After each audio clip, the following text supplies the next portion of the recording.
Hi everybody. I hope you're all having a great first week back at school. You found our Kid Blog and our first real assignment for this class. As we talked a little bit about in class, we're going to use Kid Blog to host what we call an evidence journal.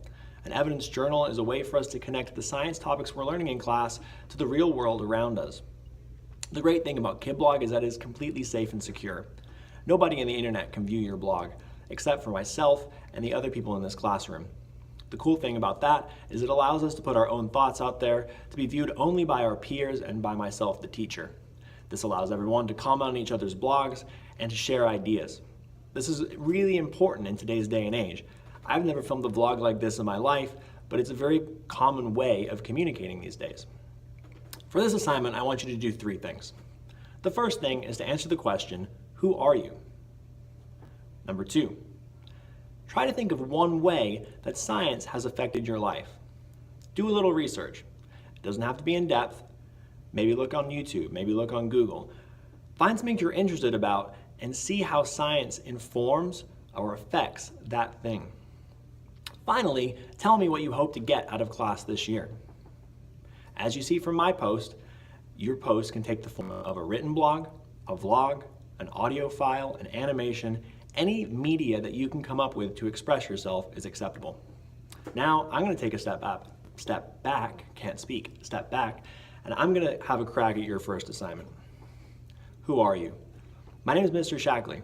As a lot of you know, I've spent the last 2 years teaching in 5th grade in the lower school. I was technically a teaching intern, so this is my first real shot at teaching on my own. I just celebrated my 26th birthday and my second wedding anniversary. I was born in Northampton, England, and I moved here when I was 6 years old. I actually attended the Meadows School from 6th grade, so the earth science kids that I'm teaching right now are just the age that I was when I started here.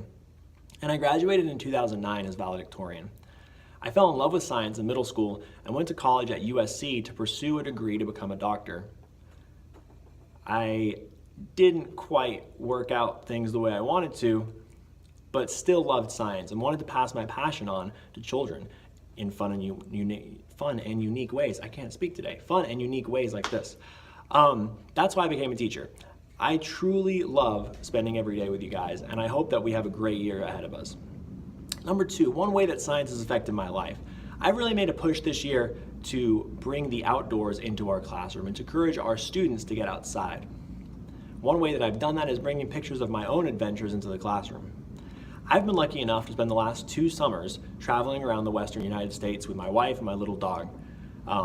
Last summer, we spent most of our time in Oregon, and we went to this really cool lake. It was called Clear Lake, Oregon. I'll show you the picture in a second. I talked about it a little bit in some of my classes today. It's unique because it's 100 feet deep, and you can see almost all the way to the bottom because the water is incredibly clear. It's unusual. It's not like any other lake I've been to before, and it kind of spurred me to do a little bit more research, sort of how the way we do science. I Googled Clear Lake and I found out that it was formed 3,000 years ago when a volcano erupted and the lava rock formed a dam in this certain area. The water is so clear because the snow runoff from the nearby mountains has to run through the lava rock and takes about 20 years to reach the lake basin. It becomes so clear because the lava rock acts as kind of like a filter, a 20-year filter to filter out all the imperfections and just put the most perfect water into this lake. It's truly incredible, and if you ever get an opportunity to go see it, I would absolutely recommend it. Third question, what do I hope to get out of this year? I hope to have fun. Above all, I want all of our kids to be happy. Happiness is sort of underrated when it comes to education. We're too concerned with grades and homework and how can we be the best possible student. I'd love if my kids could keep in mind that education is not a competition. Education is something that we do to better ourselves.